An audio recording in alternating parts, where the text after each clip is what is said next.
Macmillan Audio presents A Brief History of Artificial Intelligence by Michael Wooldridge. Narrated for you by Glen McCready.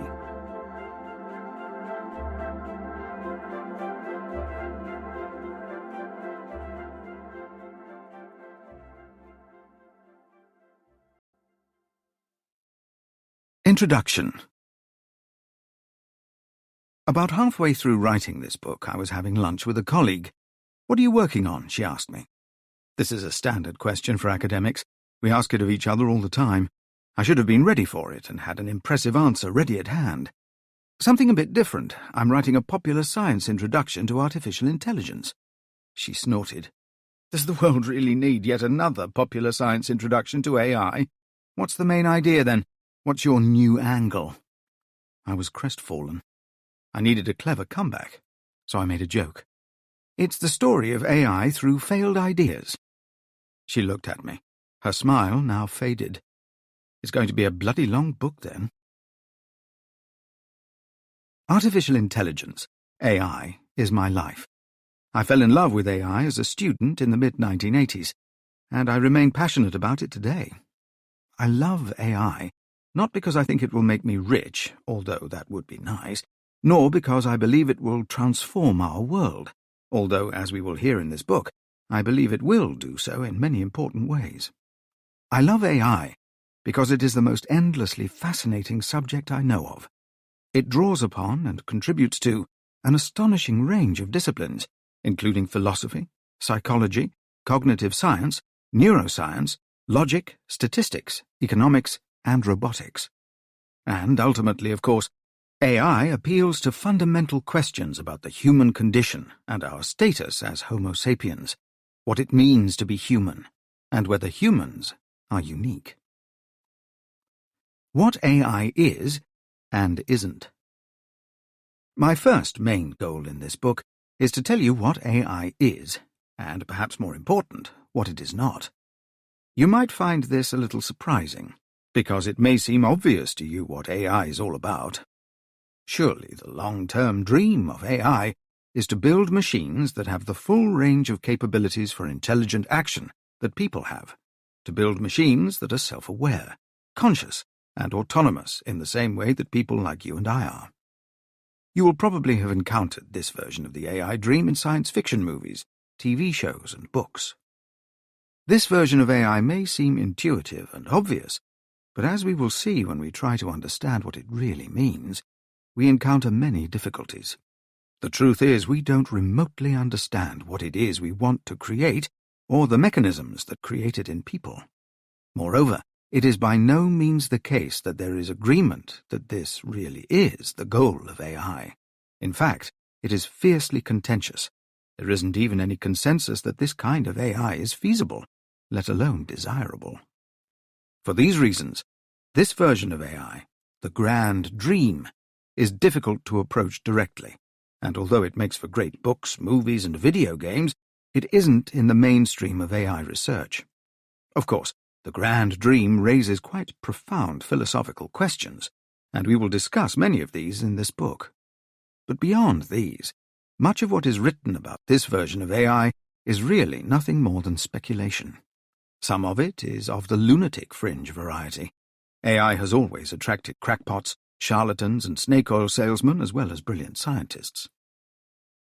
Nevertheless, the public debate on AI, and the seemingly never-ending press fascination with it, is largely fixated on the grand dream, and on alarmist dystopian scenarios that have become a weary trope when reporting on AI. AI will take all our jobs. AI will get smarter than we are, and then it will be out of control. Superintelligent AI might go wrong and eliminate humanity. Much of what is published about AI in the popular press is ill-informed or irrelevant. Most of it is garbage, from a technical point of view, however entertaining it might be. In this book, I want to change that narrative. I want to tell you about what AI actually is, what AI researchers actually work on, and how they go about it. The reality of AI for the foreseeable future is very different from the grand dream. It is perhaps less immediately attention-grabbing, but it is, as I will show in this book, tremendously exciting in its own right. The mainstream of AI research today is focused around getting machines to do specific tasks that currently require human brains, and also potentially human bodies, and for which conventional computing techniques provide no solution. This century has witnessed important advances in this area, which is why AI is so fated at present. Automated translation tools are one example of an AI technology that was firmly in the realm of science fiction 20 years ago, which has become a practical, everyday reality within the past decade. Such tools have many limitations, but they are successfully used by millions of people across the globe every day. Within the next decade, we will see high-quality, real-time spoken-word language translation and augmented reality tools that will change the way we perceive, understand, and relate to the world we live in.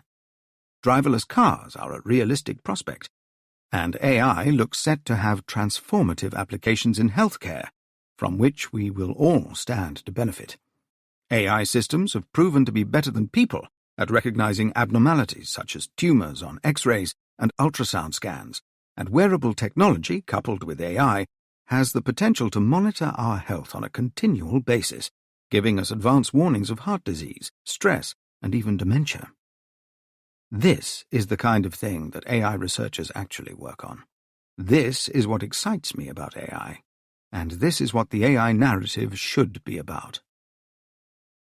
To understand what AI today is, and why AI is for the most part not concerned with the grand dream, we also need to understand why AI is hard to create. Over the past 60 years, huge amounts of effort and research funding have flowed into AI, and yet, sadly, robot butlers are not likely anytime soon. So, why has AI proved to be so difficult?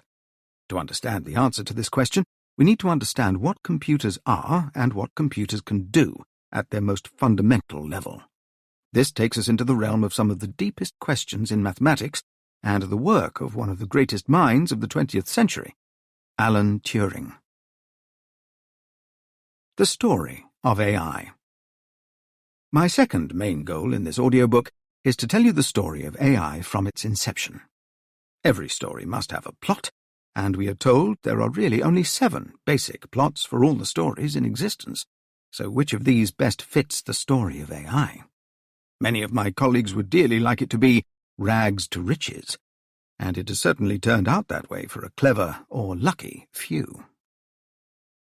For reasons that will become clear later, we could also plausibly view the AI story as slaying the beast in this case being an abstract mathematical theory called computational complexity, which came to explain why so many AI problems proved fearsomely hard to solve.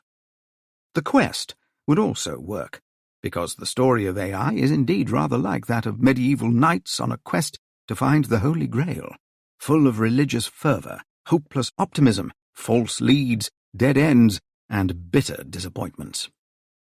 But in the end, the plot that best fits AI is fall and rise, because only 20 years ago, AI was a rather niche area with a somewhat questionable academic reputation. But since then, it has risen to be the most vibrant and celebrated area in contemporary science.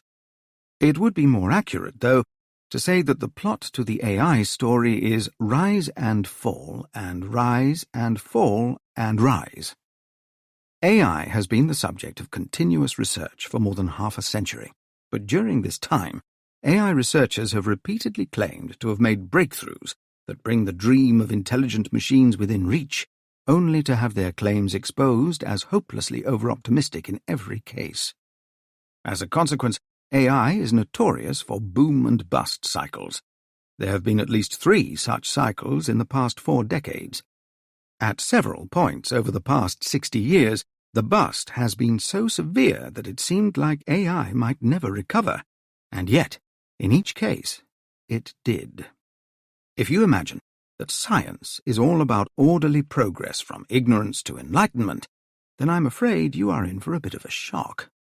Right now, we are in boom times yet again, and excitement is at a fever pitch. At such a time of fevered expectations, it is, I think, essential that the troubled story of AI is told, and told again. AI researchers have more than once thought they had discovered the magic ingredient to propel AI to its destiny. And the breathless, wide-eyed discussion of current AI has precisely the same tone. Sundar Pichai, CEO of Google, was reported to have claimed that AI is one of the most important things humanity is working on. It is more profound than, electricity or fire.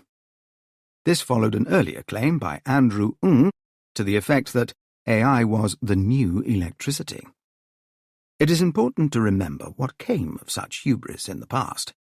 Yes, there have been real advances, and yes, they are cause for celebration and excitement. But they will not take us to the grand dream. As an AI researcher with 30 years of experience, I have learned to be obsessively cautious about the claims made for my field. I have a very well-developed sense of skepticism about claims for breakthroughs. What AI needs now, perhaps more than anything, is a very large injection of humility. I am reminded of the story from ancient Rome of the auriga, a slave who would accompany a triumphant general on his victory march through the city, repeatedly whispering in the general's ear the Latin phrase, "Memento homo," remember you are only human. The second part of this book, therefore, tells the story of AI, warts and all, in broadly chronological order. The story of AI begins just after the creation of the first computers following the Second World War. I will take you through each of the boom periods, starting with the golden age of AI, a period of unbridled optimism, when it seemed for a while that rapid progress was being made on a broad range of fronts. Next, through the knowledge era, when the big idea was to give machines all the knowledge that we have about our world. And, more recently, the behavioral period, which insisted that robots should be center stage in AI, taking us up to the present time, the era of deep learning. In each case, we'll meet the ideas and the people that shaped AI in their time. The future for AI. While I believe it is important to understand the present hubbub about all things AI within the context of a long history of failed ideas, and to temper one's excitement accordingly, I also believe there is real cause for optimism about AI right now. There have been genuine scientific breakthroughs, and these, coupled with the availability of big data and very cheap computer power, have made possible in the past decade AI systems that the founders of the field would have hailed as miraculous. So, my third main goal is to tell you what AI systems can actually do right now and what they might be able to do soon, and to point out their limitations. This leads me into a discussion of fears about AI. As I mentioned previously, the public debate about AI is dominated by dystopian scenarios such as AI taking over the world. Recent advances in AI do raise issues that we should all be concerned about, such as the nature of employment in the age of AI and how AI technologies might affect human rights. But discussions about whether robots will take over the world, or whatever, take the headlines away from these very important and immediate concerns. So, once again, I want to change the narrative. I want to take you through the main areas of concern and to signpost as clearly as I can what you should be afraid of and what you should not. Finally, I want us to have some fun. So in the final chapter, we will return to the grand dream of AI, conscious, self-aware, autonomous machines. We will dig into that dream in more detail and ask what it would mean to realize it, what such machines would be like, and whether they would be like us. How to listen to this audiobook. The remainder of this audiobook is structured around these overarching goals. To tell you what AI is and why it is hard, to tell you the story of AI, the ideas and people that drove it through each of its boom periods, and finally, to showcase what AI can do now and what it can't, and to talk a little about the long-term prospects for AI. One of the pleasures of writing it has been to cast off the usual important but tiresome conventions of academic writing. Thus, there are relatively few references, although I give citations for the most important points and a couple of recommendations for further reading in the accompanying PDF. Not only have I avoided giving extensive references, I've also steered clear of technical details, by which I mean mathematical details. My hope is that after hearing this audiobook, you will have a broad understanding of the main ideas and concepts that have driven AI throughout its history. Most of these ideas and concepts are, in truth, highly mathematical in nature, but I am acutely aware of Stephen Hawking's dictum that every equation in a book will halve its readership. The book is highly selective. I really had no choice here. AI is an enormous field, and it would be utterly impossible to do justice to all the different ideas, traditions, and schools of thought that have influenced AI over the past 60 years. Instead, I have tried to single out what I see as being the main threads which make up the complex tapestry that is the story of AI. Finally, I should caution that this is not a textbook. I am painting a very finely detailed picture with a very broad brush. Listening to this audiobook will not equip you with the skills to start a new AI company or to join the staff of DeepMind, the most celebrated AI company of the present era. What you will gain is an understanding of what AI is and where it might be heading. I hope that after listening, you will be properly informed about the reality of AI, and after hearing it, you will help me to change the narrative. Oxford, May 2019.